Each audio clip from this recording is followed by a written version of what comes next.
Shalom, selamat pagi Bapak Ibu yang dikasihi oleh Tuhan. Kita bersyukur dengan pertolongan Tuhan tanpa terasa kita sudah memasuki minggu pertama di bulan November ini. Dan kalau hari ini kita boleh kembali bersama-sama beribadah, itu semua karena kasih dan anugerah Tuhan. Saya undang Bapak Ibu untuk boleh bangkit berdiri.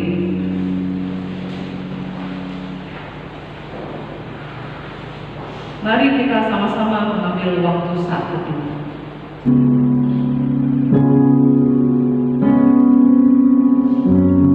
Ibadah kita pada hari ini dimulai dalam nama Allah Bapa, Allah Putra, dan Allah Roh Kudus. Sungguh bersyukur untuk kasih Tuhan yang begitu besar, di mana Ia memberikan anaknya yang tunggal, sehingga setiap kita boleh memiliki hidup yang kekal. Oleh karena itu kita mau meresponi kasih Tuhan dengan memuji dan meninggikan nama Tuhan dengan pujian terpujilah Allah.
Semua karena kasih karunia-Mu.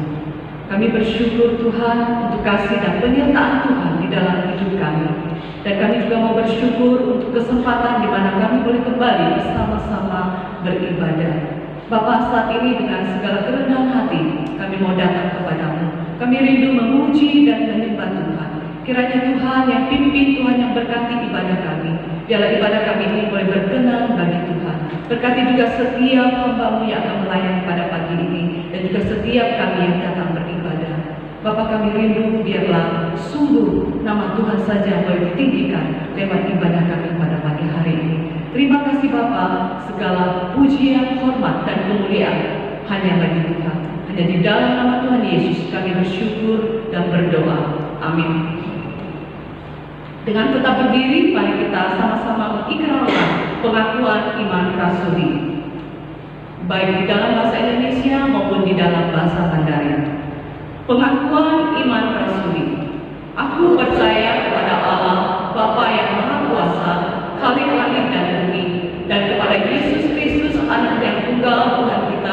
yang dikandung daripada Roh Kudus, lahir dari anak darah Maria, yang menderita sengsara di bawah pemerintahan Pontius Pilatus, disalibkan, mati dan dikuburkan, turun ke dalam kerajaan maut. Pada hari yang ketiga, bangkit pula dari antara orang mati, naik ke surga, duduk di sebelah kanan Allah, Bapa yang Maha Kuasa. Dan dari sana ia akan datang untuk menghakimi orang yang hidup dan yang mati.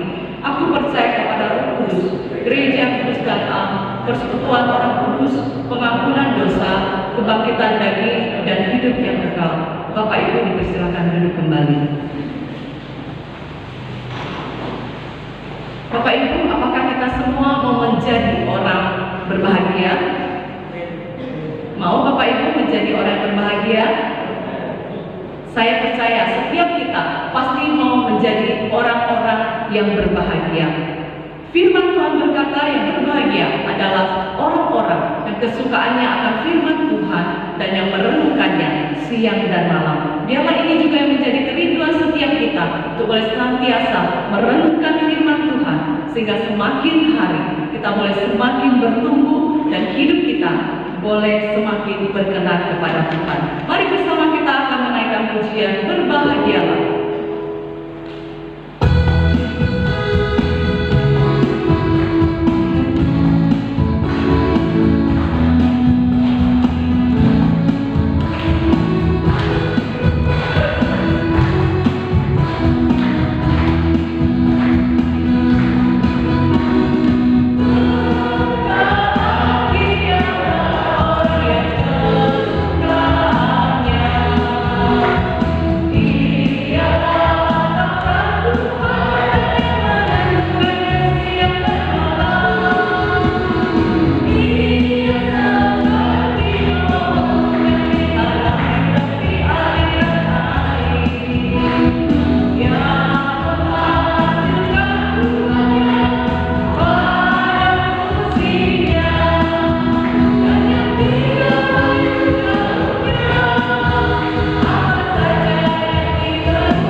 Kisah Para Rasul pasal 2 ayat 41 sampai 42. Mari kita membaca secara bersama-sama, baik di dalam bahasa Indonesia maupun di dalam bahasa Mandarin. Kisah Para Rasul pasal 2 ayat 41 sampai 42, demikian bunyi firman Tuhan. Orang-orang yang menerima perkataannya itu memberi diri dibaptis, dan pada hari itu jumlah mereka bertambah kira-kira 3.000 jiwa. Mereka bertekun dalam pengajaran rasul-rasul dan dalam persekutuan, dan mereka selalu berkumpul untuk memecahkan roti dan berdoa. Biarlah kita mohon agar Tuhan menolong kita di dalam perjalanan iman ini. Kita boleh terus belajar untuk merenungkan firman Tuhan, mempelajarinya dan menghidupinya. Saat ini Bapak Ibu, kita mempersiapkan hati kita untuk diberkati oleh firman Tuhan yang akan disampaikan oleh Guru Injil dan Immanuel. Mari kita menyambut firman Tuhan dengan menaikkan pujian Ajaiblah Firman Hidup.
Kami bersyukur Tuhan, kami punya Allah seperti Engkau, Allah yang datang ke dalam dunia oleh firman yang hidup, tinggal bersama-sama dengan kami Bapa. Pagi hari ini Tuhan, kami akan belajar firman Tuhan. Kami mohon Tuhan memberkati setiap kami yang datang. Tuhan berikan pengertian, hikmat datang dari Tuhan bagi hamba-Mu memberitakannya. Setiap umat yang datang pulang diberkati. Berikan pemahaman dan pengertian untuk kami mengertinya. Kami menyerahkan ruangan hati jiwa kami dan ruangan ini Tuhan ke dalam tangan-Mu. Dalam nama Yesus kami berdoa. Amin. Silakan duduk Bapak Ibu saudara sekalian. Shalom Bapak Ibu. Shalom. Saya percaya kita datang ke rumah Tuhan satu tujuan, memuji Tuhan dan mendengar Tuhan berbicara kepada kita sekalian. Dan waktu Tuhan berbicara, kita membuka hati kita, membuka pikiran kita memperhatikan dengan baik sehingga kita memahaminya. Saya mengajak kita membaca firman Tuhan sekali lagi di dalam Kisah Para Rasul pasal yang kedua, ayat yang ke-41 sampai ayat yang ke-42.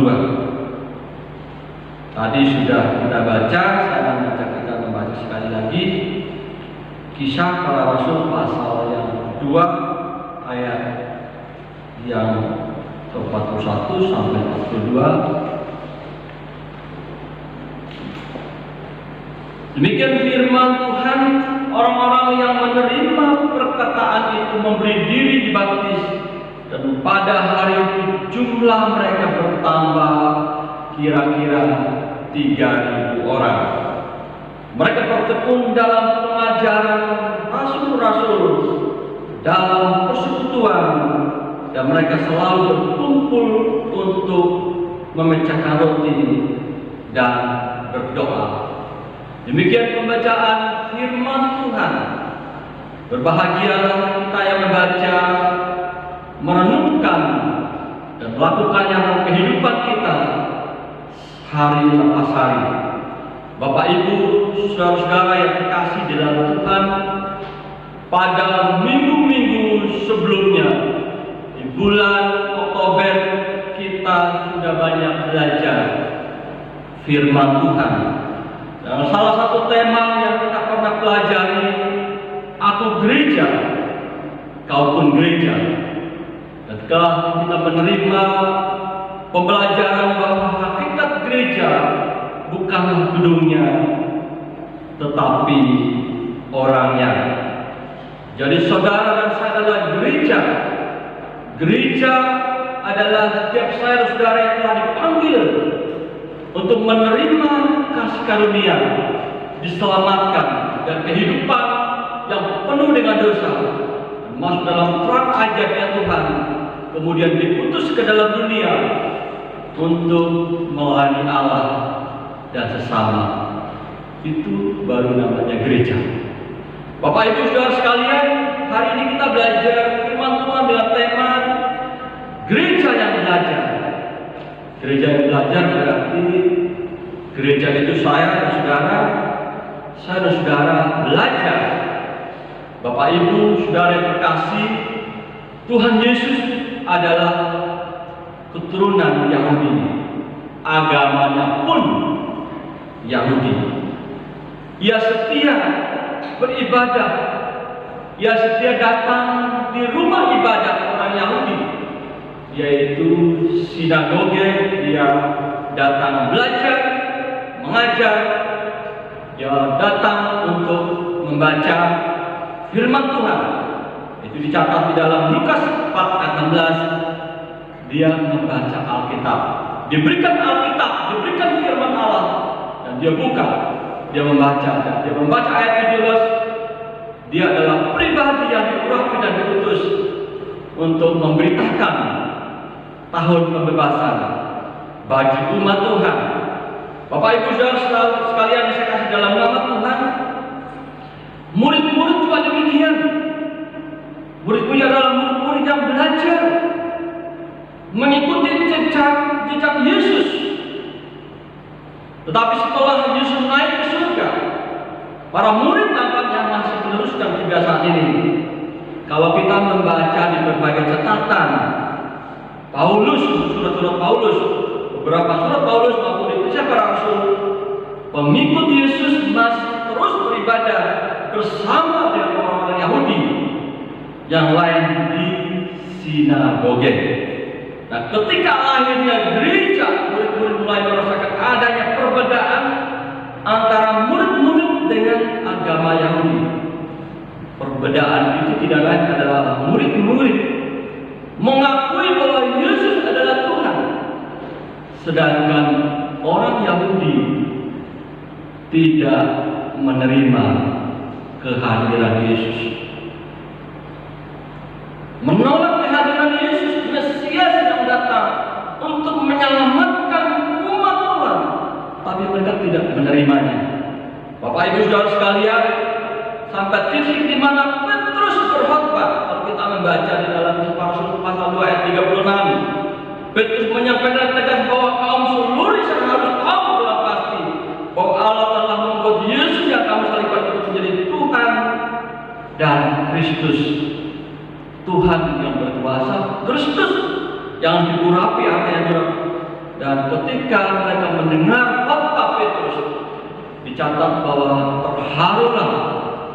terharulah mereka, dan mereka bertanya kepada Petrus dan para rasul, apa yang harus kami lakukan? Apa yang harus kami perbuat? Petrus memberikan jawaban bahwa bertobatlah dan berilah dirimu dibaptis. Kita membaca tadi, setelah mereka bertobat dan memberi diri dibaptis untuk menerima pengampunan karunia Roh Kudus dari Tuhan. Dan kita melihat di dalam ayat yang kita baca, mereka mendengar perkataan dan memberi diri baptis dengan jumlah semakin bertambah, dan mereka bertekun dalam pengajaran. Bapak Ibu Saudara sekalian, ini sekilas kita mengerti latar belakang lahirlah pengajaran atau belajar bersumber dari perkataan Yesus. Kalau kita membaca di dalam Matius pasal 28 ayat 19 dan 20, ada perintah yang Yesus berikan kepada murid-murid. Pergilah jadikan semua bangsa murid, baptislah mereka. Baptislah mereka. Setelah dibaptis, Tuhan minta supaya ajarlah mereka. Ini proses belajar dari apa yang murid-murid mendengar pesan Yesus untuk mengajar dan belajar. Bapak Ibu Saudara sekalian, lahirlah pengajaran bersumber dari pesan Tuhan, dan jemaat perlu bertekun dalam belajar berbagai bentuk pengajaran. Mereka belajar tentang pengertian kematian, doktrin, dogma, pengajaran tentang kematian, tentang pengertian salib, dan berbagai pengajaran. Ada simbol-simbol yang mereka pelajari dari para rasul.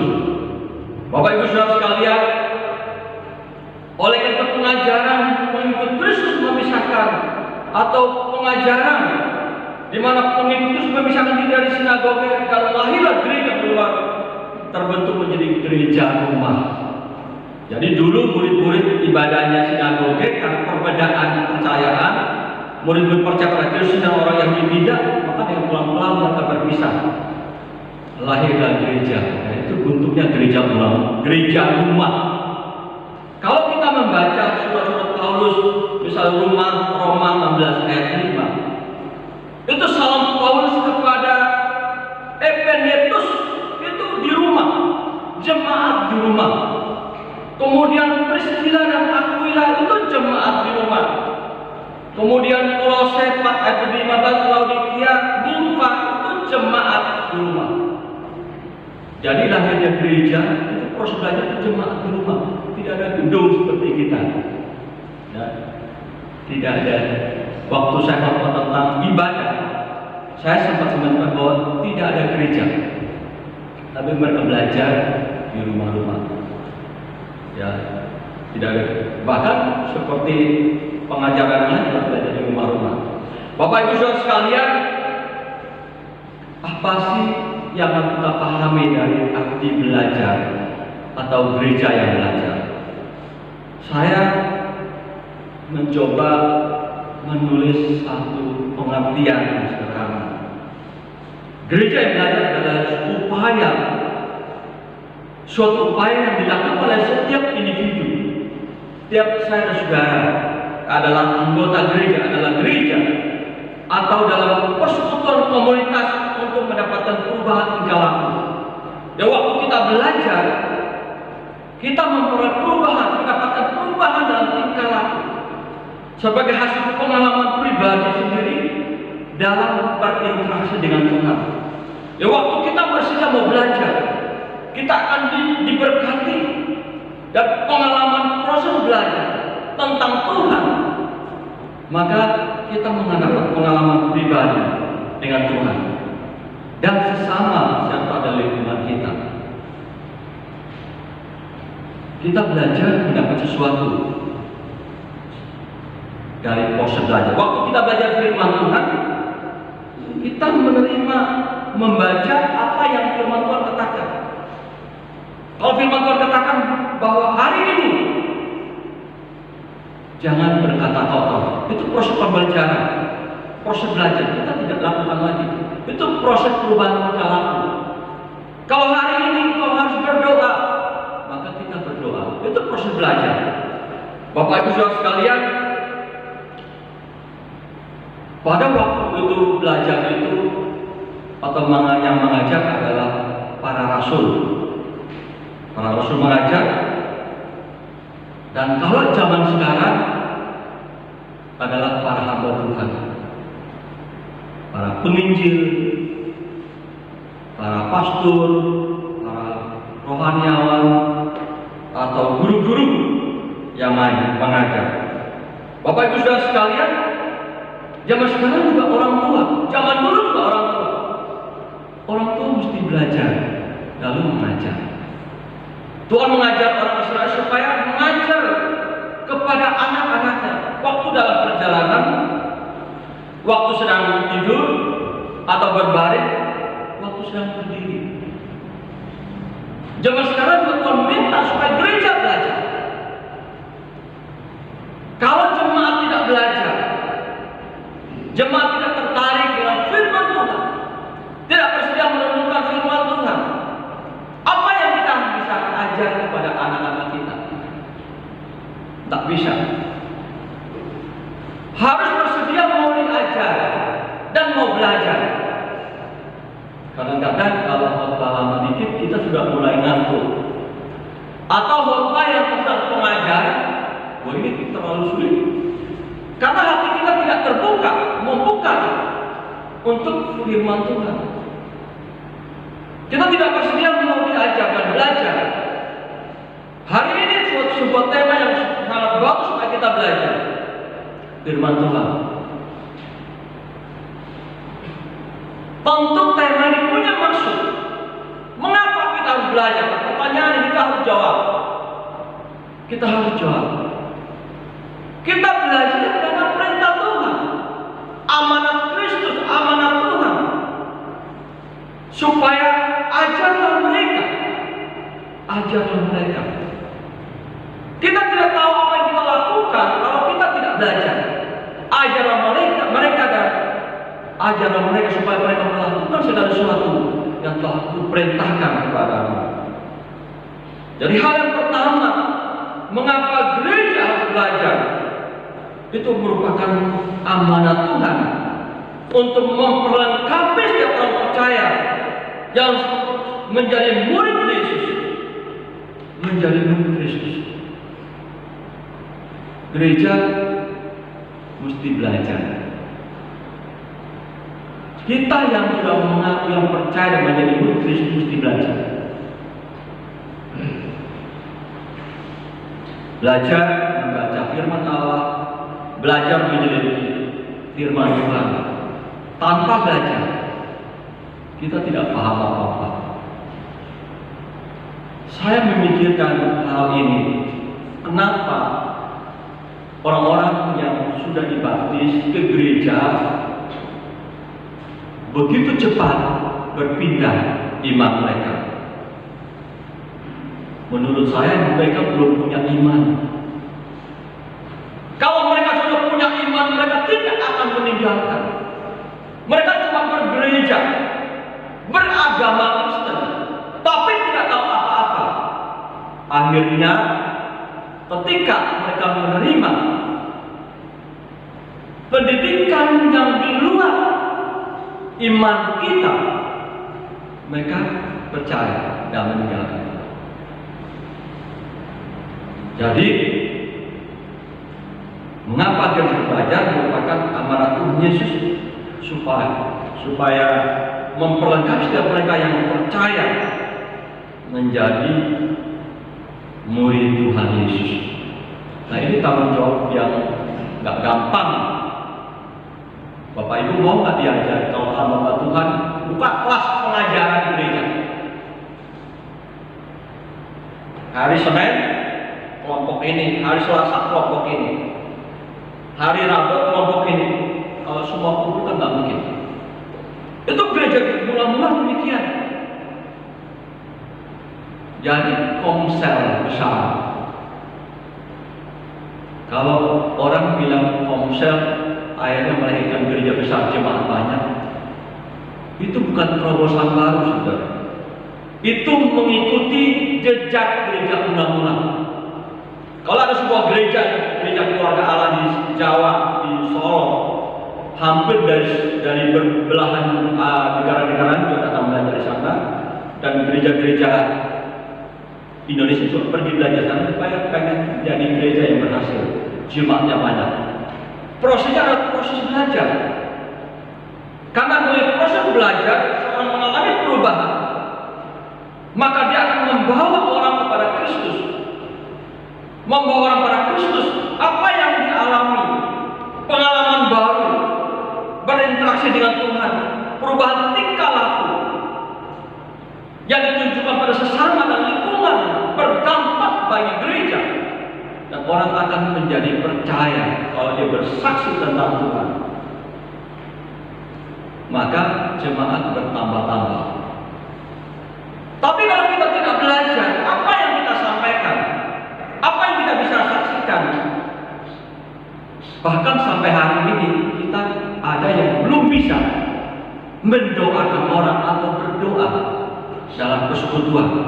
Dan jemaat mulai bertekun dan mengajar adalah persekutuan. Persekutuan secara komunitas, persekutuan kasih. Ini proses belajar.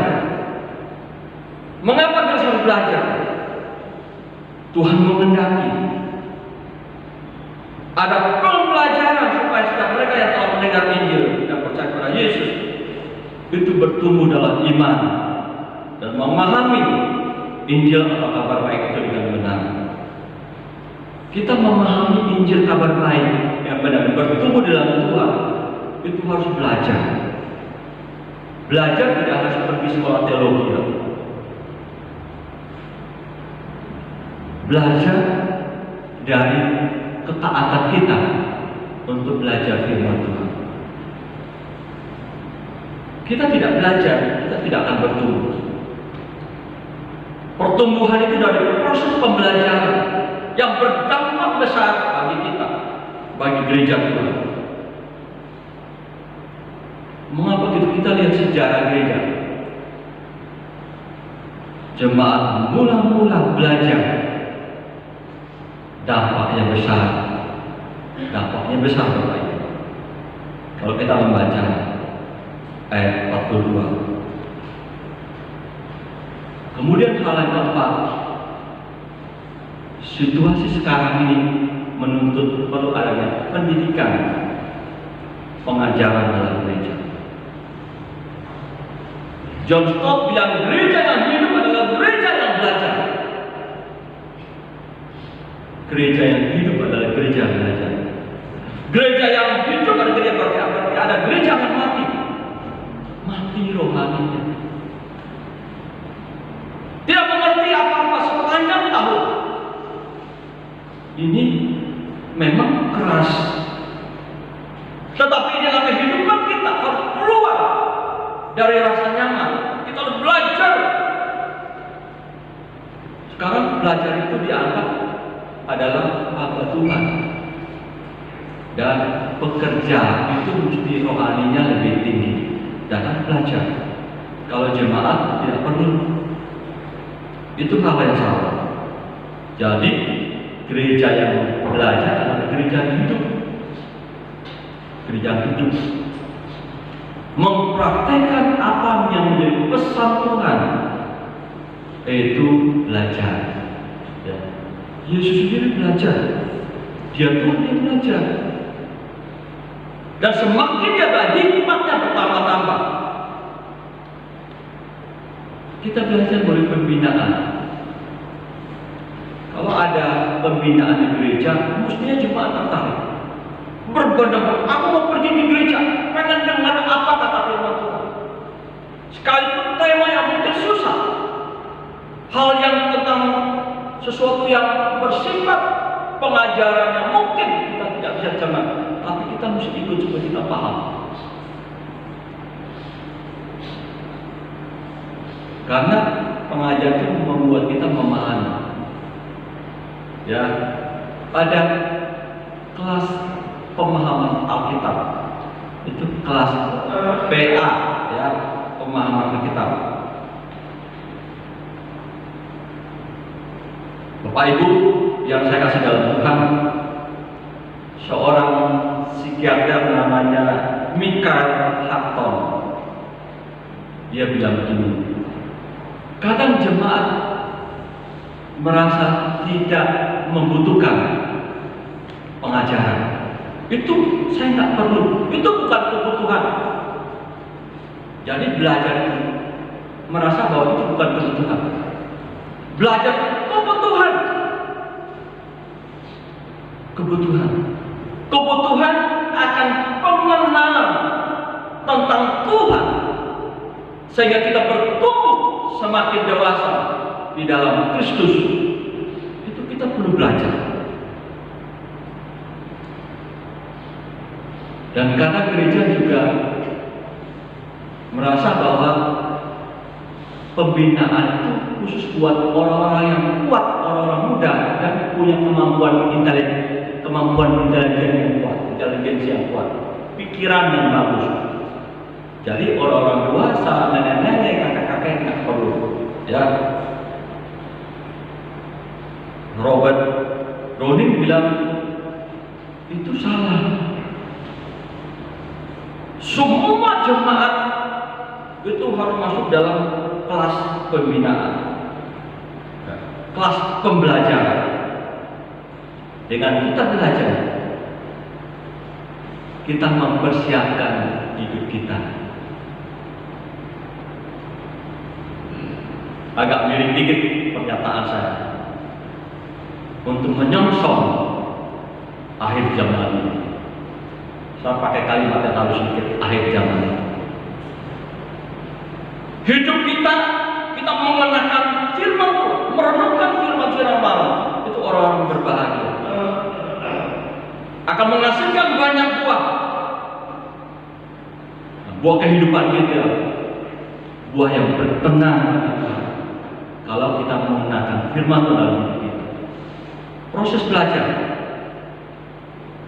Bapak Ibu Saudara sekalian, bagaimana dengan gereja kita hari ini?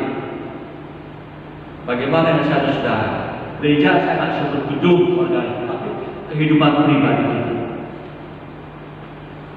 Kalau kita cuma gereja seminggu sekali, ibadah doa nggak hadir, nggak tertarik dengan media yang sudah disediakan oleh gereja, audio lewat hari Kamis, hari Jumat, kita nggak tertarik atau kita nggak tertarik dengan siapa yang lain. Kita tidak banyak mendengar. kita tidak banyak belajar bagaimana pengenalan akan akan Tuhan, proses pertumbuhan rohani kita. Kita mesti banyak belajar. Bapak Ibu Saudara sekalian,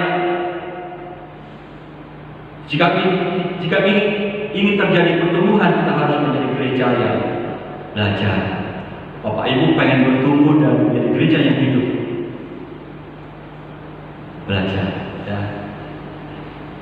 Ada sebuah video singkat di Facebook seorang kakek-kakek. Saya sempat bagikan, saya menerima video singkat itu, bagikan pada teman-teman Facebook. Ditanya, "Opa baca Alkitab berapa kali?" Sudah 21 kali membaca. "Opa mau baca sampai kapan? Belajar sampai kapan?" Si opa yang bilang, "Saya mau baca sampai akhir hidup." Belajar. Orang tua ini mau belajar Alkitab sampai akhir hidup. Kita belajar firman Tuhan, mendengar khotbah melalui berbagai media yang disediakan. Kita nggak rugi apa-apa. Justru kita beruntung.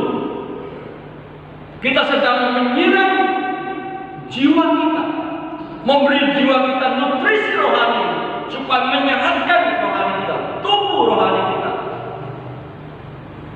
Latihan adalah belajar. Jadi Bapak Ibu di rumah belajar baca firman Tuhan, belajar memuji Tuhan, belajar berdoa, belajar melakukan firman Tuhan. Dengan belajar kita semakin bertumbuh dalam pengenalan akan Tuhan. Dengan belajar iman kita hidup kuat dalam Tuhan sehingga menjadi pemberita kabar baik bahwa Yesus adalah Tuhan dan Juru Selamat satu-satunya yang kita percaya, satu-satunya yang menyelamatkan umat manusia. Ini bisa melalui proses belajar. Kita ketemu orang yang melayani kita dari agama, kita nggak bisa berbuat apa-apa kalau kita nggak belajar. Ya, kita nggak bisa membantahnya. Proses belajar. Jadi, marilah kita menjadi gereja yang belajar. Kalau kita belajar, berarti kita mentaati perintah Tuhan. Kita ingin bertumbuh dalam pengenalan Tuhan. Dengan belajar, maka kita menjadi orang yang hidup, rohani kita hidup, bertumbuh dalam Tuhan. Dan pada akhirnya, saya mau mengatakan bahwa selamat menjadi gereja yang belajar supaya kita bertumbuh dalam Tuhan. Amin. Berfirman Tuhan.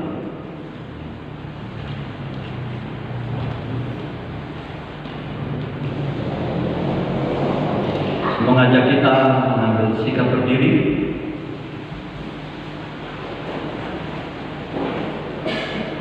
Kita berdoa buat firman Tuhan. Bapa, kami datang kepada Engkau. Kami bersyukur untuk firman yang disampaikan. Kami mohon Tuhan terus mulai memeterangkan firman dalam hati dan pikiran kami, sehingga kehidupan kami menjadi kehidupan yang terus bertumbuh dalam pengenalan Engkau. Terima kasih Tuhan. Dalam nama Yesus kami berdoa. Amin. Saya serahkan kepada Musa untuk kita ya.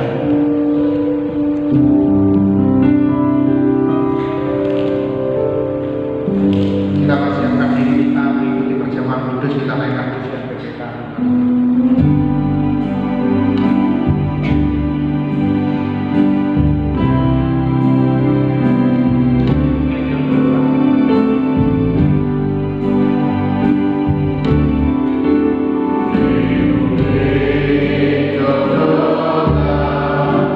Nama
kita menjadi pribadi-pribadi atau menjadi gereja yang sungguh-sungguh belajar untuk mengenal Tuhan lebih dalam lagi, sehingga hidup kita boleh dipuaskan, hidup kita boleh menjadi berkat bagi banyak orang.